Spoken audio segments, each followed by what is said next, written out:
Yes, it's 2025. Eggs are $10 and the rent is too damn high. And now you've decided that it's a great time to sell your zines about dream symbolism and your hyperfixation on frogs. Bold move. I respect it.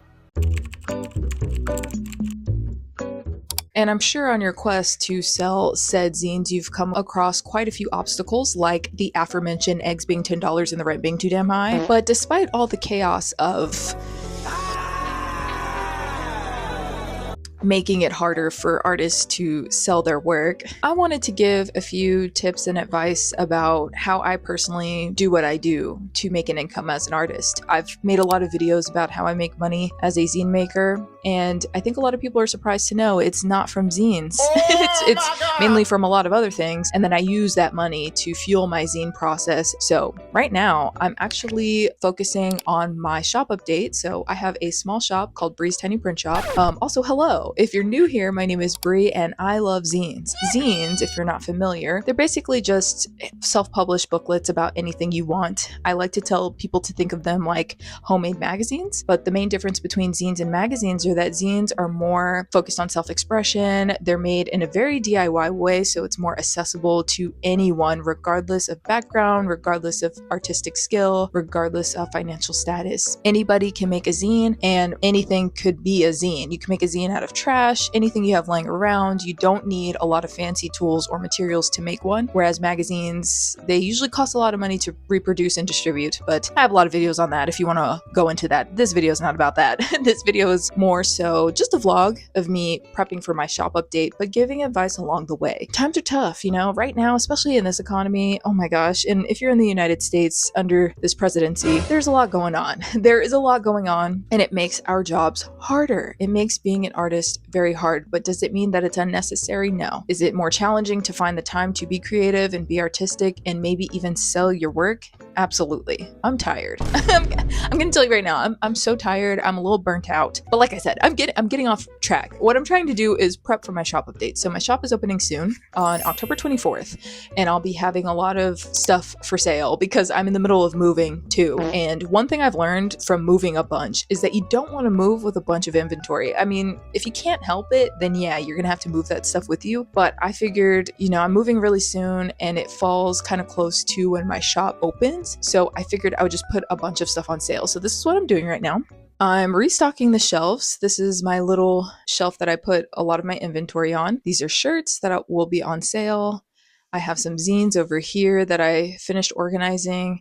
I have discount bags and mystery bags. Someone had actually asked about how I do discount grab bags and mystery bags. They commented a lot on my other videos, so I figured I would talk about how I personally do it. And you could just tinker around with it to tailor it to your own way. But if someone wants a taste of all of your zines, you can make a grab bag full of them and sell them at a discount. What I like to do is make mystery bags or discounted bags for all the things I sell in my shop. That way, someone that maybe isn't familiar with my shop and newly is a supporter, wants to support me, they could get a little bit of everything. So this is new. What I usually make are these little ones. These are my little mystery bags. It comes with a mini zine, some stickers, and a button.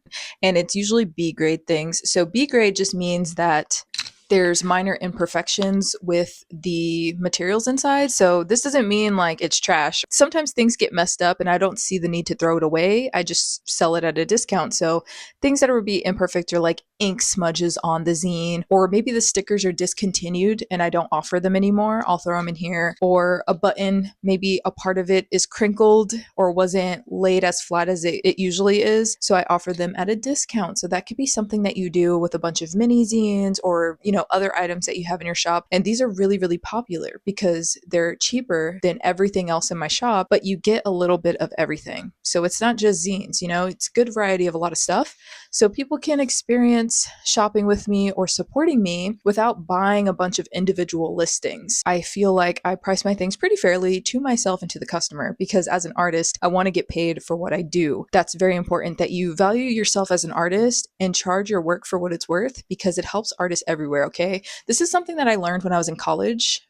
I've told this story in another video. I did a studio vlog a couple of years ago, and I talk about how I don't feel guilty selling my work because someone had asked me, Do you ever feel guilty selling your work? and to be very honest with you, yes, I used to when I was a lot younger and first starting out. But then I had this experience where I was at a zine fair. I was giving away all my stuff for free, every single thing, because I wanted people to read it. I was very insecure, thinking that no one would purchase my zines.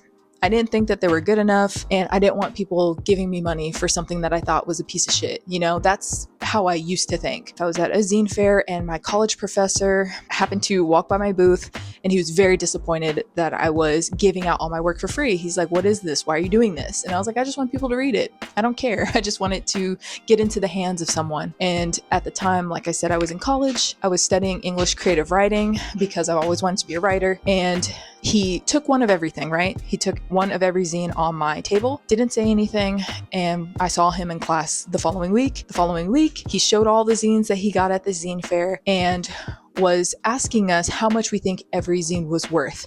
So he's showing us all these kinds of zines, and people were like, "Oh, that's $10. That zine's probably $5." Then he shows mine. Everybody's giving it $1 price. No one at all says free. Everybody's putting a dollar amount to it. And in my head, I'm like, what? People would have bought that? I was giving it out for free, and I didn't know people would actually spend money on it. And this is not to say you can't trade or anything, but at the time it was coming from an insecure mindset, right? It wasn't in a giving way of like, oh, I just want to give out my zines. It was more so I didn't believe in myself. And my professor knew that.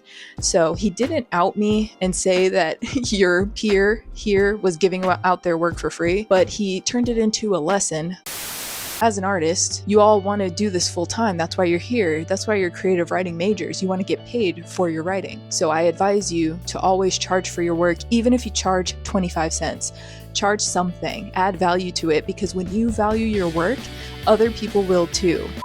Art is very undervalued. So when you sell yourself short, it hurts other artists, because imagine I'm giving out zines for free. Someone goes to the next table over, they're charging $10 for something, and they're going to be like, why would I pay money for that when this person's giving it out for free? This work must have no value monetarily, right? They must think like, oh, well, zines are super cheap anyway, so why would I pay $10? You know, that's the mindset he was trying to get us out of. And so he told us, when I was at the zine fair, someone was giving out their work for free. So some of these zines were actually free, and it kind of blew people's minds in the class, because they were like, I would have spent money on all of those zines. Which one was the free ones? But he didn't rat me out, but it was more so a nod to me to let me know not to do that ever again. So I never did that again.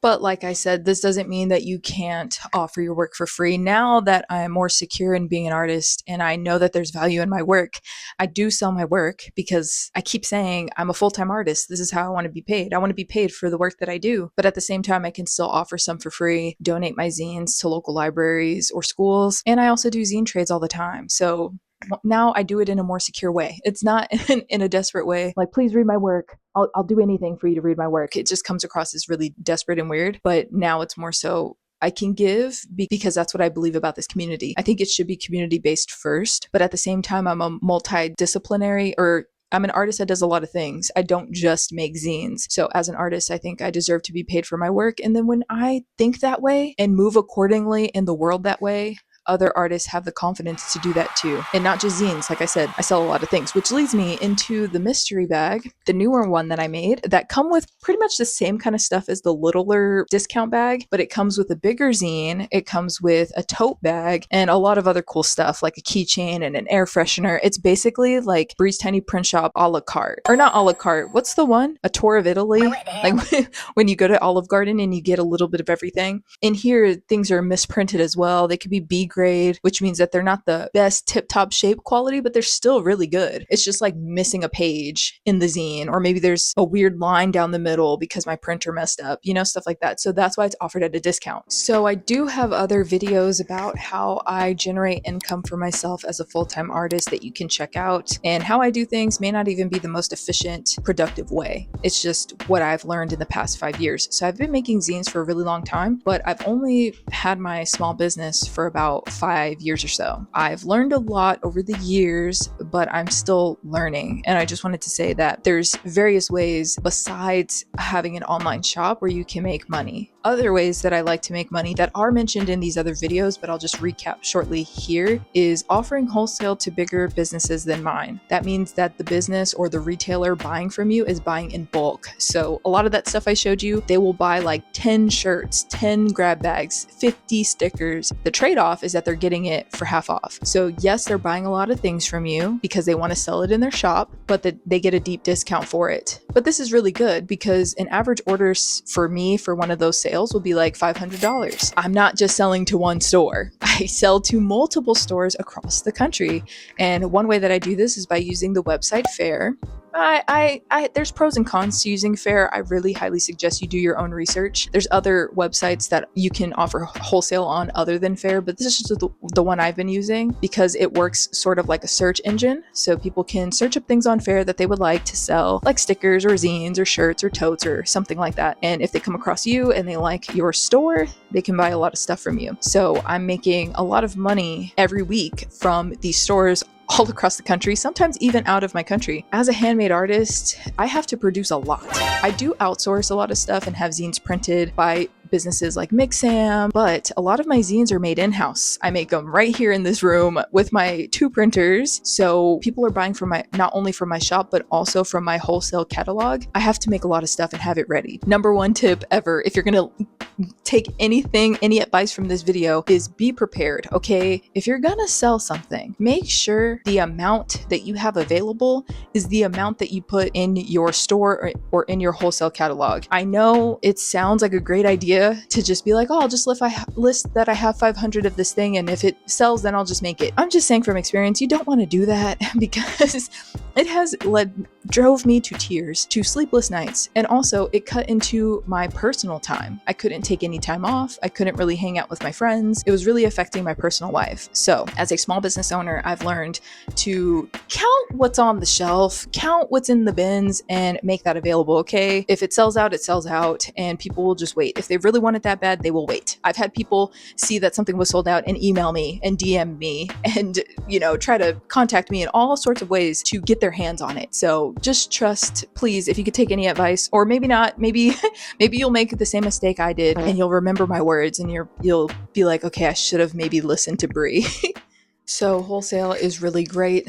That's a really huge one. So even if I close my shop down, I don't worry about income too much because there's all these other channels and avenues that I make money. And one of those ways is wholesale.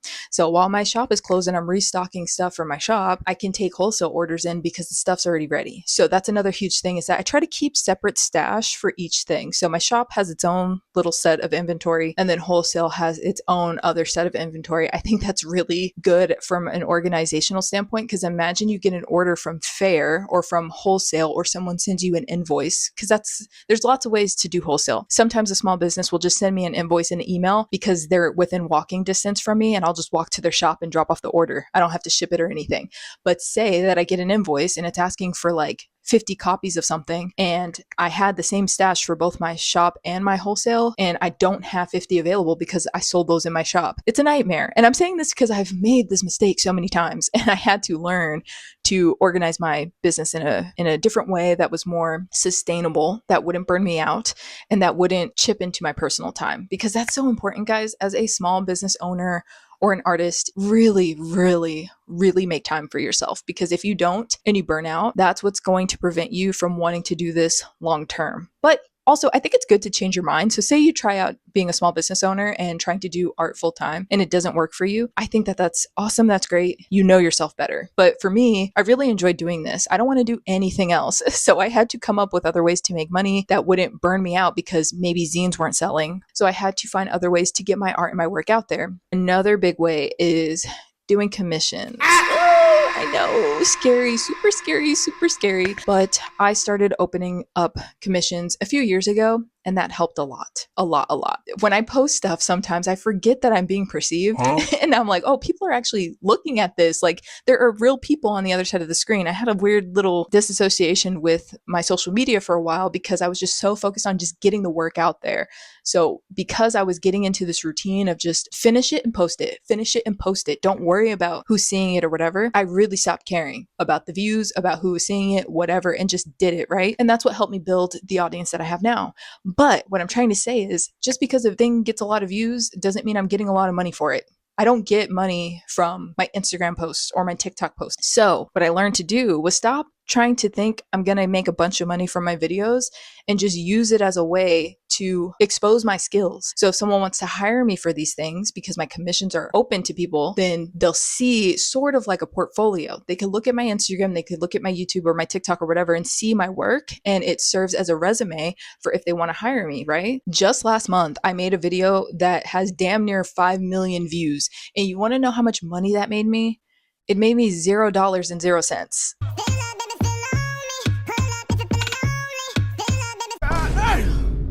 But I still make zines because it's not about that for me, you know? And don't get me wrong, do I want to make money as an artist and do this full time and live in abundance and live comfortably? Yes. I'm not trying to be greedy and be like, I want a bunch of money and to be rich. But I think there's nuance to this, right? I want to have a very comfortable life where I can make work without worrying about stuff and just be paid for my art. That is my dream. I'm sure that's a lot of our dreams. We're shared in this dream. That's what we want. That's what we're working towards, right? So when I make a video and it gets 1 million views and I'm not getting paid for that, I don't get upset because it served its purpose. It got people to look at what I'm making and it exposed people to zines. That's like a win-win for me. There's advice in here, I promise. I'm not just like speaking out of my ass here, but what I'm trying to say is that if someone sees the video of me being passionate about my work and making my work for the sake of it, for the joy of it, and they want to hire me for it, that happens. And that's a huge advantage to posting on social media. So I guess that's the advice. It's just to post your work, share it with somebody, let somebody see it, because the more exposure you get on it, it could even be one person, right? It doesn't need 1 million views for you to get a job. Like back in 2022, I made a video of a flexagon or something. You guys have seen the flexagons. If you haven't, you could check out this playlist right here.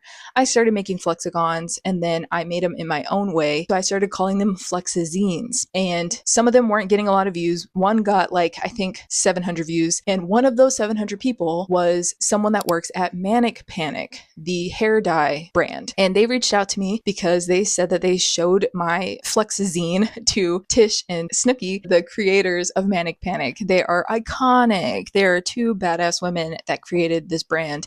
They saw my work, and I posted a video that would be considered a flop to a lot of people because their frame of it is like, it didn't get 1 million views, so it's not worthy of anything. But it had value because someone saw it, and because of that, they gave me an opportunity. I ended up making a flexazine for the brand Manic Panic. I didn't think that would come about from my work, and the work was so random. They saw a Nicolas Cage flexazine that I made, and they really liked it.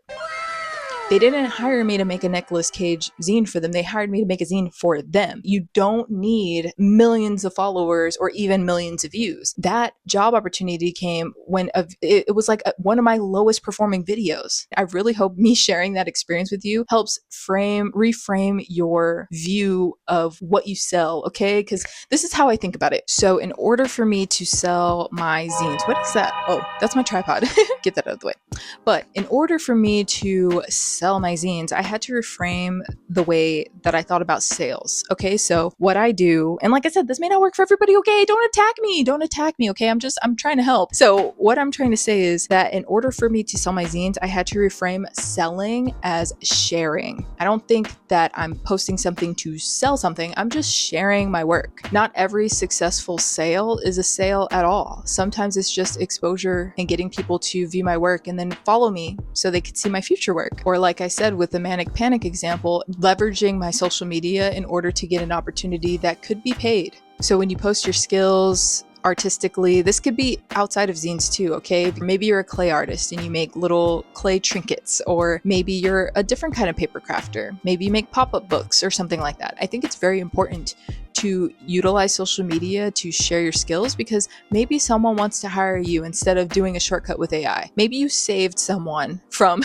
using AI because you showed your work skills and you made your services available and they hired you instead of taking a shortcut. And as a full-time artist, that's a win. Every time a full-time artist, or you don't even, okay, scratch that. Okay, I'm talking from my experience as a full-time artist. You could be doing this part-time. You could be doing this every other year. Who cares? Like, what I'm trying to say is an artist is an artist is an artist is an artist. And anytime an artist gets paid for their work is a win. This is really just about honoring yourself as an artist, so you do make the money that you deserve. I think all artists deserve to get paid what they ask for, and if there's sometimes I can't buy something because it's out of my budget, then I just don't buy it at that time. I'll save up. There's so many times, you know how many times something costs a lot of money, but I find value in that person's work, so I save money. I put it aside. I never haggle with the artist saying like, this is too expensive, it should be this much. No, I respect an artist's prices even if I don't like the price. I respect it by not buying it because I can't afford it. But I want you to get into that mindset of stop thinking of your art as sales. I'm not a business minded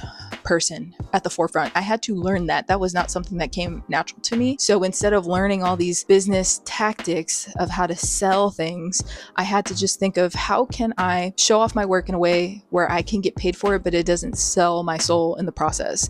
And like I said earlier, this may not be the most conventional advice, and maybe it's not even productive or something that I should be doing. Maybe there's other ways I could do this that are more sustainable, but this is just what works for me now. So I just wanted to share where I am now. And in 5 years, if that changes, I'll be posting a new video where I'm like, here's what I've learned and here's what I've changed. But right now, that's how I think about it. I don't think about selling, I think about sharing, because in a lot of ways, I think that makes you money. I think when you're being authentic to yourself and you're just sharing for the sake of sharing it, right? Like I'm primarily a zine maker. I have a zine bias. I love sharing zine propaganda, but I don't have conditions on it. I make the work because I like making zines. I don't make them because I think it's going to get me something in return. If anything, I just hope that it helps someone be inspired and maybe inspires someone else to make their zines too. I do it for its own sake. And oddly enough, then and only then does the zine sell. I keep using sell and sale interchangeably because I have a hard time pronouncing that all the time, but that's when the magic happens, you know? Like that's when I get exposed to different people that can give me opportunities because they have the resources to do so, right? It's not always zines. It sometimes could just be the way that I design something and they like my art skills, or they want to hire me to host a workshop or teach a class or do a keynote speech, and then I get paid for those things too. So that's when the money comes in, is when I'm just truly doing it for the love of it. But this is not to say that you shouldn't be business minded, okay? That would be really horrible advice if I'm just like, leave it up to the universe and just be free and then your love will be reflected back in your bank account. No, what I'm trying to say is reframe your mindset a little bit, and that helps you keep it light. So when things don't work out in your favor, right? When the art painting or the painting that you make doesn't sell, you don't get too discouraged because you're like, someone one day will be aligned with this, but in the meantime, I can make a shirt with that print on it, or a sticker with that print on it, or, you know, postcards or something. All right, so now that this stuff is ready to go for my shop update, I want to focus on the freebies. So these are my zine business cards, and over in this little container are little comic strips that I made. I made this a few years ago, but I like to give these out for free in orders. So it says, how to be the coolest person in the room. Step 1, be alone in your room. I like to give out the freebies because it's an extension of my thank you. All my orders get shipped with a handwritten thank you note by me. What I like to do is just the invoice that comes with their order. So basically like the receipt, the extra space on the receipt or on the invoice, I write a handwritten thank you note with their name on it, and I thank them for shopping with me. But the freebies also is just an extension of that. It's like, thank you so much for shopping handmade. So for this shop update, I'm including this business zine, which basically, if you haven't seen the inside of it, it just talks about who I am as an artist. And I also put in what a zine even is. And then I also include some work samples at the end. And I think this is a great way of sharing your business with people or sharing your art with people, because it's the same size as a business card, but it has pages. For this drop, I also want to include an extra zine. So I'm going to print those out right now. I don't know which ones I'm going to do because I have a lot. Okay, so wait, don't look at my password. So here's the scan of it. I made this using a Trader Joe's bag. I scanned it so I can make copies. It says, my intentions are pure, so I sleep like a baby. Aww. Look at that! Cute little handmade zine. So what I want to do is print that out and also include that in the orders, because I think that'd be really cute to just get a bunch of freebie zines. And that's something you want to keep in mind too when you're running your own business, that stuff like this, the freebies, they're not free for you. they're free for the customer, but it does cost you money, okay? The paper costs money, the ink costs money. So you have to keep that in mind and put aside money for your business things. I can't emphasize that enough. I think a big common thing that a lot of people do when they first start making money from their small business or from their art is that they see the money come in and they think all the money is theirs. Not all the money is yours, okay? You have to put aside money for taxes and you have to put aside money for shipping. For example, when I get paid through my store in Big Cartel, that's the site that I use for my art, all the money comes in at once. So when the customer pays for the shipping, it all gets clumped in. And so when I transfer money to my bank accounts, it gets all clumped together as one sum of money. But you have to keep in mind that you have to subtract the shipping because they also paid for shipping. So I know it sounds confusing, but you get the hang of it. But what I was trying to say is I think a lot of times when you first see money like that, you're thinking all of it is yours. So say someone ordered $20 worth of stuff, but you see $25 because they also paid for the shipping, which was like, say it was $5. And then the common mistake is spending that money and you have to separate it. So that's what I try to do is when orders come in, I try to keep in mind, okay, there's a sales tax that I have to put aside because I have to pay the IRS. Okay. And that's something I just learned last year, okay? I'm not the best at that, at putting that aside, but the same thing for the shipping. So I thought maybe I will show you my website because I'm not sponsored by them or anything, but I really do like this website. To be fair, I have not compared it to Shopify. Maybe Shopify is better, but I don't have any complaints with it. I really like it. So I want to show you how I design my website and everything because it kind of reminds me of MySpace days. Like it's really cool. So if you're ever scared of building your own website, I would say don't be scared. Highly suggest using Big Cartel because it makes everything really easy to understand. So this is like the behind the scenes of my website. I have a template that they have some free ones, but they also have ones that you can buy. And it kind of just walks you through how to change everything. And when you're changing it, you could see it happen in real time.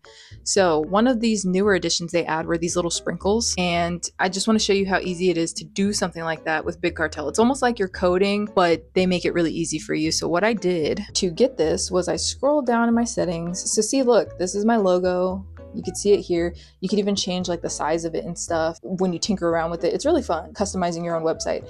And this is the hero image. So this is basically the first image you see when you get on my site. I usually don't put this on here, but since I'm having a moving sale and I have the new grab bags and the shirts, I put this image here so people know that I'm having a sale. But then if they don't care about that, they can just scroll down to all the other stuff in my shop. So right here it says options, customize your template, specific settings, and links to your shop social media profile. So what I want to do is go down to shop sprinkles and look, you could change it up. So right now I have the spider webs because it's October, but say I want to do like this little flag. Look, it updates in real time. So you could see it being changed. And that's how a lot of the website is. It's really self-explanatory. Changed my sprinkles back. So once you're done editing stuff, you could tinker around. There's different, there's pages, you can code. If you know how to code, you can put in advanced codes. And here are all the templates that you can choose from. There's a lot of cool stuff. So this is what my shop will look like when it's open.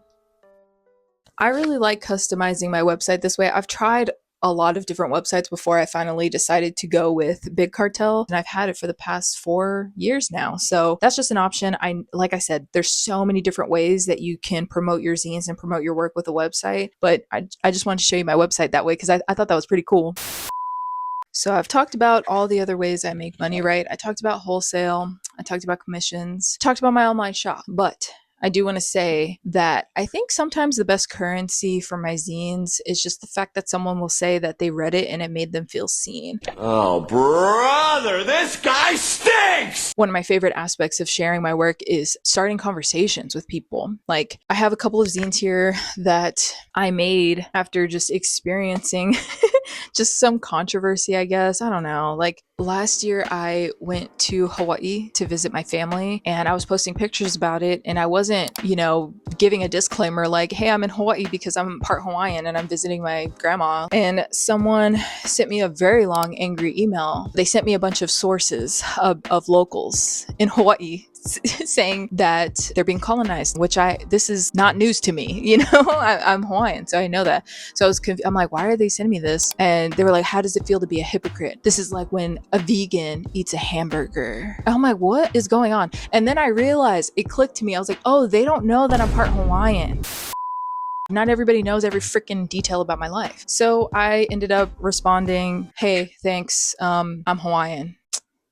You would know that if you just asked me a single goddamn question. Like, you didn't have to jump to conclusions. So anyway, that whole experience was just one of many experiences I've had where people just don't have good faith arguments. They're just wanting to be seen as right. You know, they come and attack you because they're just like, ha, busted, caught you. It caused a bit of, I wouldn't say controversy, but I posted about that, and then it sparked a conversation about Hawaii being colonized and how Hawaiians feel about that. And I was able to speak my opinion about that, but also I was able to enlighten other people that may have not known that information, which caused me to make a zine, not about Hawaii specifically, but about my experiences on social media. So I ended up making this zine. It's called I'm Thinking of Deleting My Instagram, and why I probably won't, because surprise, I never deleted my Instagram. But that experience with that person that emailed me, it reflected a lot of experiences I have being online. And for the most part, I've learned to ignore comments like that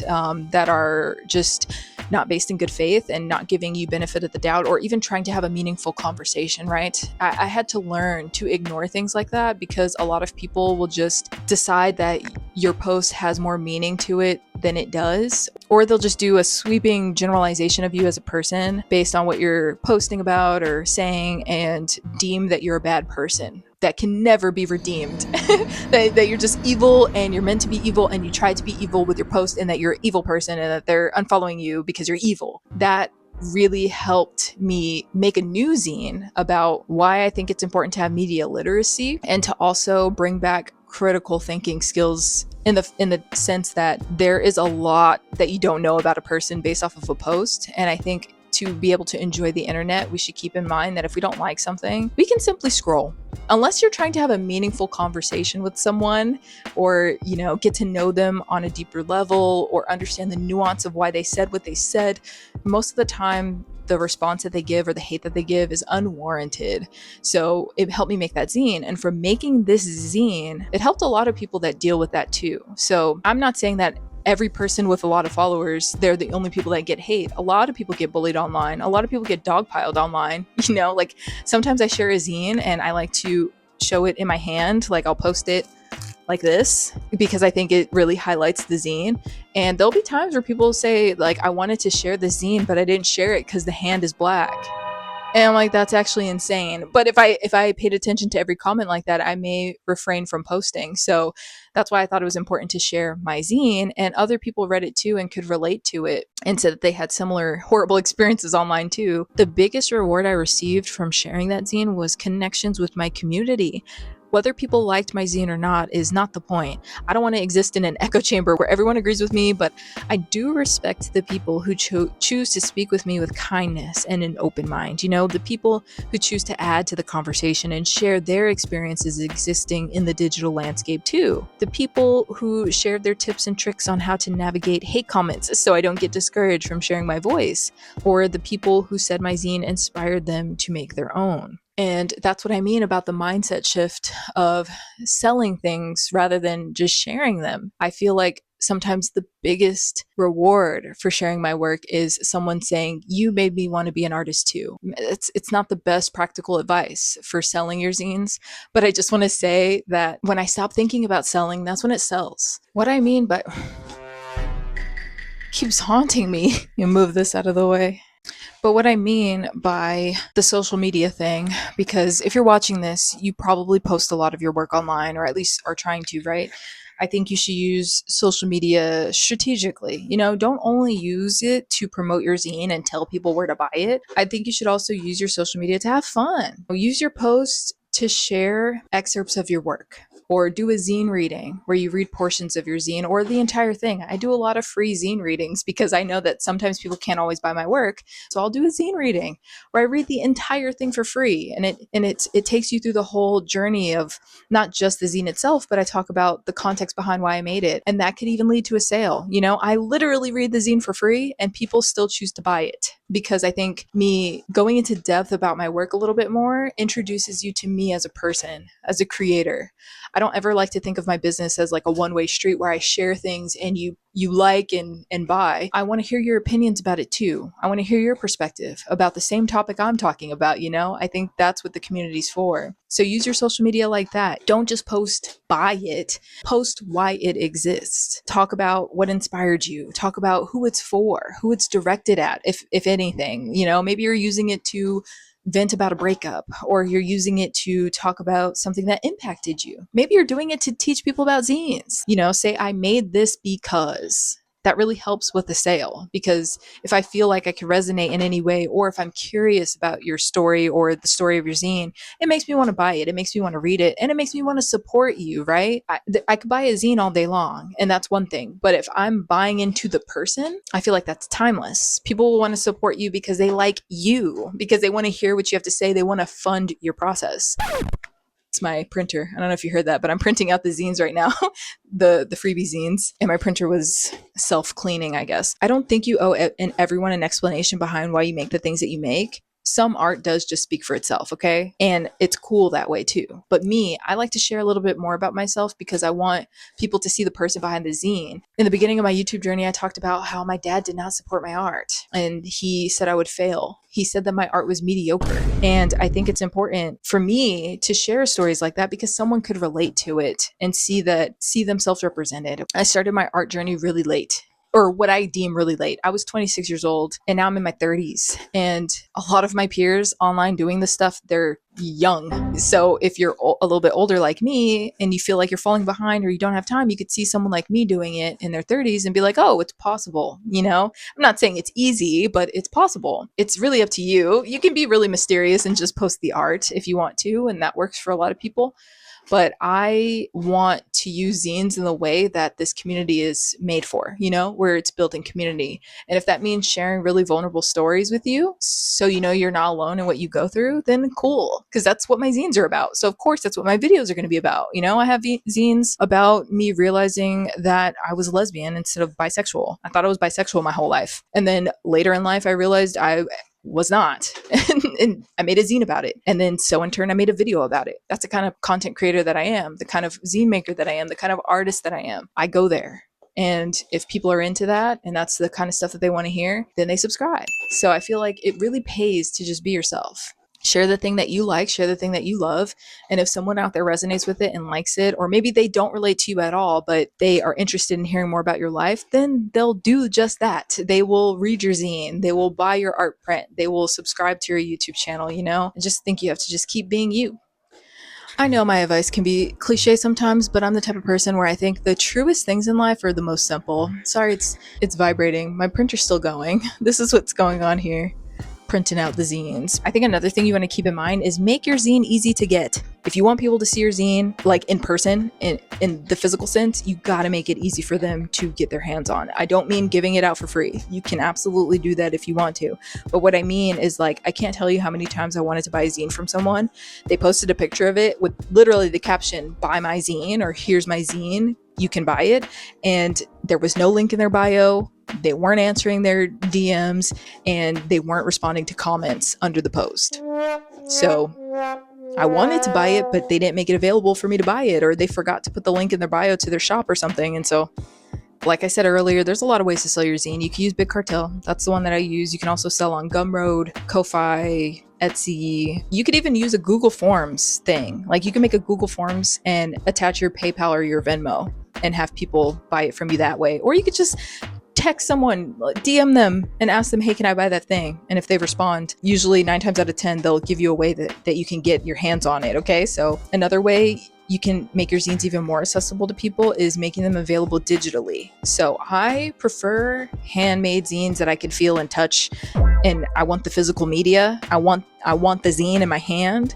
But maybe printing and shipping out zines is not affordable for some people. So another way you can make your zines available is by just uploading a PDF and emailing it to someone. You can still exchange the zine for money. It doesn't have to be free, but that's another way to make it accessible to people that maybe can't afford shipping. Another way to make it even more accessible is offering it on a sliding scale. So you don't have to offer it at full price if you want to. This is optional, by the way, but if you want to, you can do it pay what you can.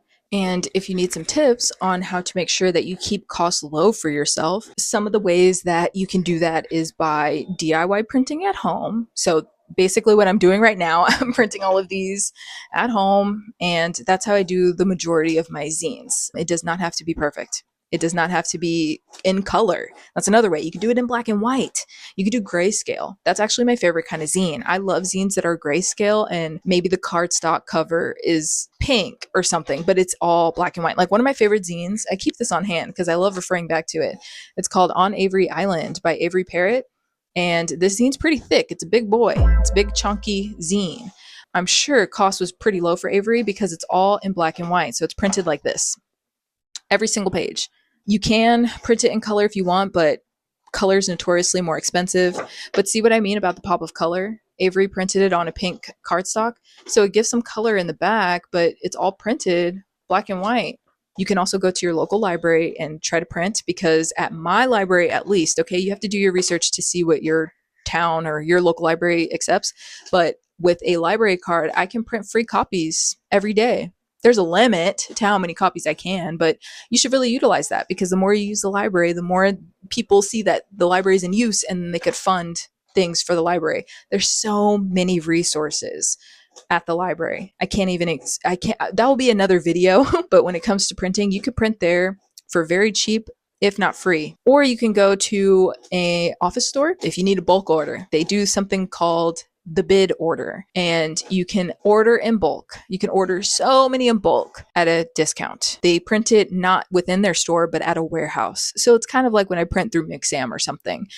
But my friend Avery was able to, I think she said she printed 200 copies of these, plus 200 copies of her other zine, and then 200 copies of her other zine for like $1,000 or something like that, which I know that's a big number. But when you're thinking about the how many zines you're getting and how many pages this was, that's that's good savings. So ask them about the bid order. Go to Office Depot or FedEx office, formerly known as Kinko's. Ask about the bid order, okay? Because it's very, very cheap. But if you try to order a booklet size like this at Office Depot, they're going to charge you up the ass. And I know that from experience. I printed a zine at Office Depot once just because I needed it in my hand that day, just to look it over before I made a bunch of copies with another place.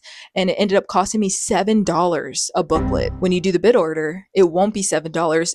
I think what it ended up, like if I did a bid order of my zine, it would go down to like $2 a copy. So ask about the bid order. That's a huge one. And another way to keep costs low for yourself is to do small batches. I know earlier I said make sure that you stock up your shop and make sure the amount that's there is there, but that doesn't mean it has to be 1,000 zines per listing. It could be 10 zines. Just make sure that when you're listing it, you list that you have 10 so you don't overwork yourself and burn yourself out. You want to make sure this is sustainable for you, right? So a good way of doing that is to print small batch. I print small batch. So that means I print a few at a time. Maybe I'll make 25 copies per zine. So these bins that I have here have zines inside of them. Some have more than others, but that's what I mean by small batch. So when I open this up, there's a stack there of however many zines. And then in this one here is another small batch of zines. Look, back there, Tough Love Letters. It's probably 10 copies compared to this Make a Zine With Me has a lot more, because that one sells more in my shop. So I want to make sure that there's more of those available.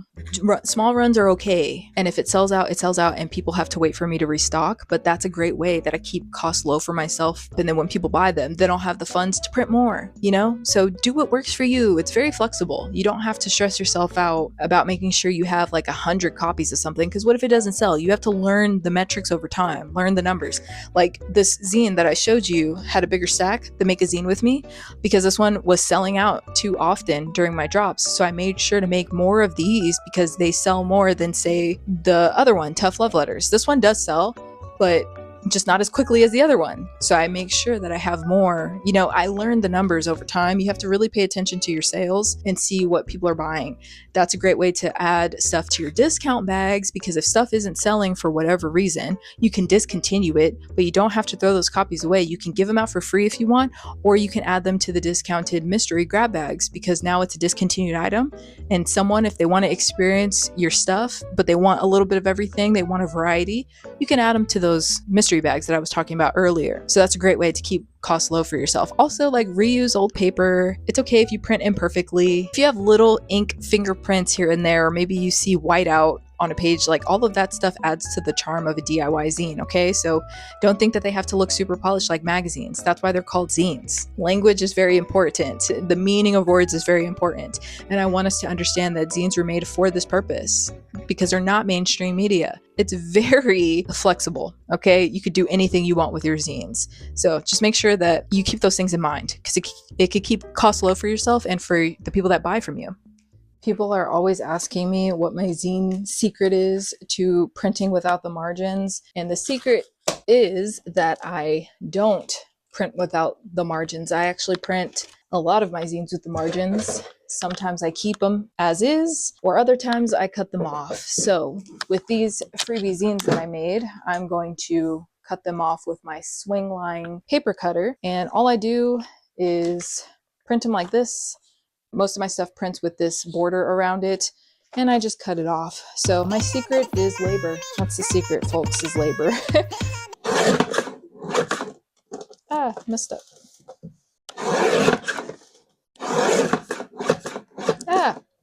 Sometimes it messes up.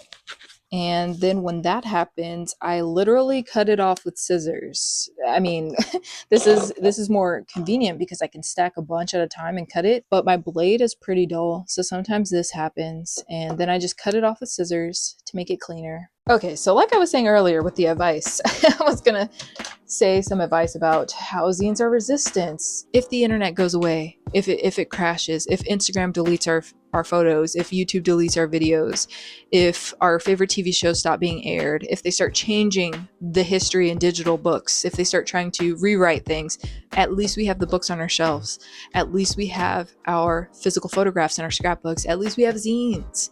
And you can document yourself in your zines. We can save our zines like small artifacts to leave to future generations so they can see the truth of how we lived, or the truth of our culture. They can see the truth of how we found time for joy despite the chaos going on in the world, you know? I think it's very important to document it all in your work. Zines have many uses, right? You could be political in your zines, you could be informational, you can share art, you can share photography. I like to write about my life. That's my favorite kind of zine, is the zine, which means personal zine, if you've never heard of that genre. And you basically just talk about what you've gone through and what you experience as a human being. And imagine you not only get to leave photographs behind for future generations, you could leave entire zines talking about how life was for you in your corner of the world. That's what I really love about this medium. I think it's resistance in itself. The creation of a zine is resisting. I think it's really important to just document, archive, print.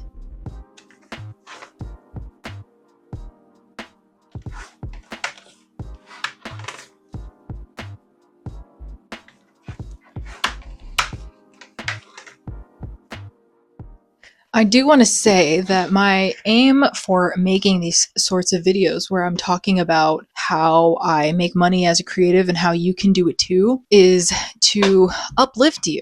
I don't like the whole narrative that artists have to be starving in order to make their art. I absolutely believe you should be paid for your work. We pay for art all the time. We go to the movies, we listen to music, we buy albums, we buy paintings to put up in our walls. Why can't the same be said for us smaller artists, right? And I'm not striving to be a billionaire, quadrillionaire, you know, and make a bunch of money that I hoard for myself. I just want to live comfortably. And I have to build that up myself. You know, there's a lot of people and a lot of artists out there that have resources that maybe me and you don't have, and I'm striving to build those things for myself. So when I do that, I think it's very important to pour back into the community and share how I do those things, because maybe something I do can work for you. I'm not saying everything will. It could help, maybe it doesn't. Maybe you just like seeing me work, or you just are here for entertainment purposes.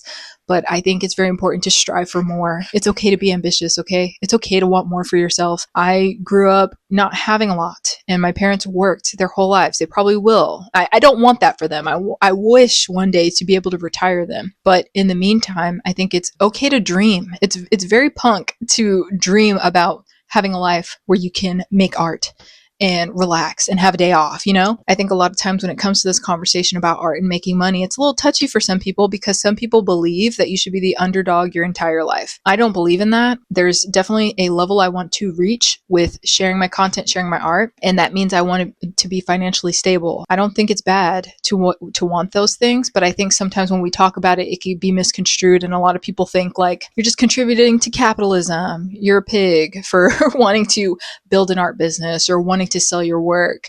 And I disagree with that. I think that it's really cool to want to build something for yourself that exists outside of what they say it should be, right? I don't want to work for FedEx for the rest of my life. I mean, that was the last job I had before I started doing this full time, but I don't want to work for someone else my entire life. I want to be able to pay my rent and pay for things that bring me joy and treat my family to gifts and food and meals and stuff like that from making my art. I don't want to just survive. I want to live. I want to have a very grand life. Like I said, not being a billionaire. I would just love it if I made $100K a year. And I'm tired of overcoming. I'm tired of succeeding despite it all. Succeeding is so loose, right? I'm not where I would like to be at the end of my journey. I'm in the middle of my journey. There's still so much to learn. I don't even know where I'll be next year in terms of my art and my YouTube channel, but it's part of it, you know, where you just keep going, you keep chipping away at it because I believe in my dream. I believe in being a full-time artist. That's what I want to do for as long as I can. And that may change, right? Being a full-time artist may not mean making zines and having my shop forever. It could just mean making content. That would be awesome if I could just make content every single day, but I have a lot on my plate. I have to do a lot of different things to make ends meet. And it's very exhausting. So I feel you. If you're in that boat, I understand. And I think it's possible. So that's why I share stuff like this about the money. I do wholesale. I have my shop. I also do vending events. I don't know if I mentioned that earlier, but that means when you go out with a table in person and you set up your booth to sell things to people that are walking the street or coming to that event specifically. That is so draining. I love doing it, but if you're overloading yourself trying to make your dream work, you will get tired a lot. And I do. And I'm not saying it's right, but there are a lot of days where I don't talk for 3 days straight because I'm just here at my desk folding zines or making videos, editing them and stuff, or shipping out orders. I think there should be good work-life balance. Sometimes I just lose sight of that and I get a little carried away. But I say all this to help you feel that someone understands what you're going through. It is not easy. I will tell you right now, it is not. And there's so many other factors that people have to deal with, right? I am a woman. I'm a Hawaiian, Samoan, and Black woman living in America. Also, I'm gay. Like there's just so many things that you may not have the capacity to process and fully understand. Like there's so many things you have to deal with, you know? And I don't want you to think that you can't have your dream because of those things. It's worth it, I think, to see if it works out. I think you're worth that. I think you're worth the trouble, you know, despite everything else. But that's like what I'm saying is like, I wish I didn't have to despite anything. I really wish in a perfect world, you know, on paper, things were better in terms of art and how it's perceived. But I just wanted to say, like, it's not bad to strive for comfortability and abundance. It's not the same thing as like corporate greed or like being a billionaire, you know?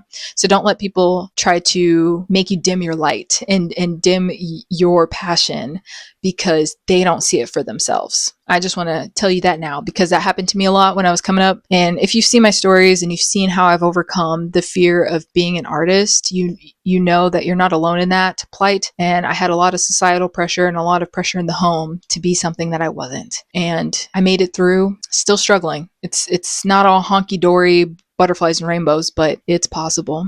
And I love myself enough to give it a shot. And if you care about yourself and you love your dream and your projects, like they're your babies, I say go for it. Do it any way you need to, okay? It doesn't have to be full time. That's something else that I wanted to say in this video is that you don't have to be a full-time artist in order to be a real artist.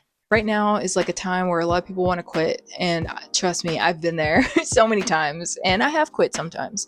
Sometimes I did give this up and went and did something else for a little bit, but then it helped me change my perspective, and then I came back to it with new information, and I implemented other ways of running my business. I really hate when people try to push that narrative that you're not doing it for real unless you're doing it full time. People got to eat. People got to pay their bills. Some people have kids, you know, there's things that you need to pay for.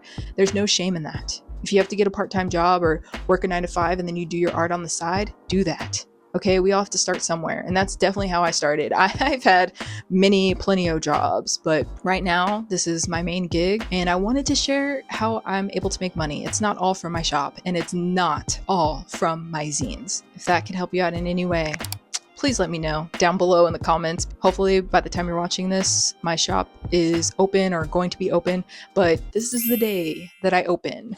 This is the day, and I will be having shirt sale, tote sale, and discounted grab bags because it's going to help my move. It makes moving easier for me, and then you get to save a little bit and get a little bit of everything in my shop. Hopefully you guys enjoyed this video. I'll see you guys next time.